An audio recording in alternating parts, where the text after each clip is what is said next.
Tous les mois, sur le campus, à la maison de l'étudiant, ont lieu des collectes de dons du sang. L'établissement français du sang qui assure ces collectes nous explique qui peut donner et quelles sont les différentes étapes du don. Globalement, il faut être en forme, il faut un bon état général. Évident que si vous êtes fatigué, si vous avez eu des séquelles d'une maladie quelconque récente, il ne faut pas se présenter. Mais toute personne qui est en bon état général peut se présenter au don du sang. Le processus du don, c'est très simple. Il faut se faire inscrire au niveau du secrétariat de la collecte.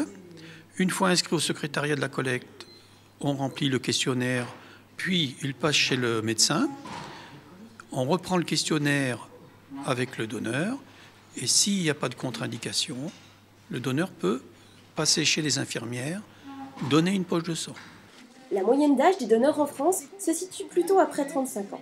L'université est donc un bon moyen pour l'établissement français du sang de réunir un nombre important de jeunes donneurs. Alors le don du sang, en fait, ça fait 3-4 fois que je le donne ici.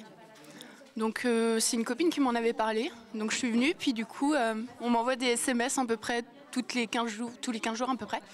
Donc je viens régulièrement, 3-4 fois par an. J'ai repéré une affiche dans la faculté et donc j'ai décidé de venir donner mon sang. Avec moi, j'ai réussi à convaincre une camarade. Donc c'était sa première fois qu'elle faisait ce don.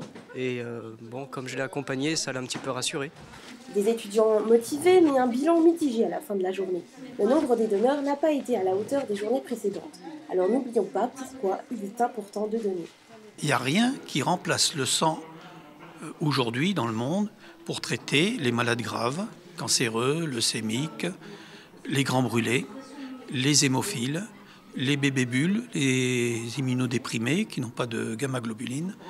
Rien ne remplace le sang aujourd'hui pour traiter ces personnes-là. Pour plus d'informations, vous pouvez consulter le site dondusang.net et rendez-vous pour la prochaine collecte le 16 mars de 10 à 16h à la maison de l'étudiant.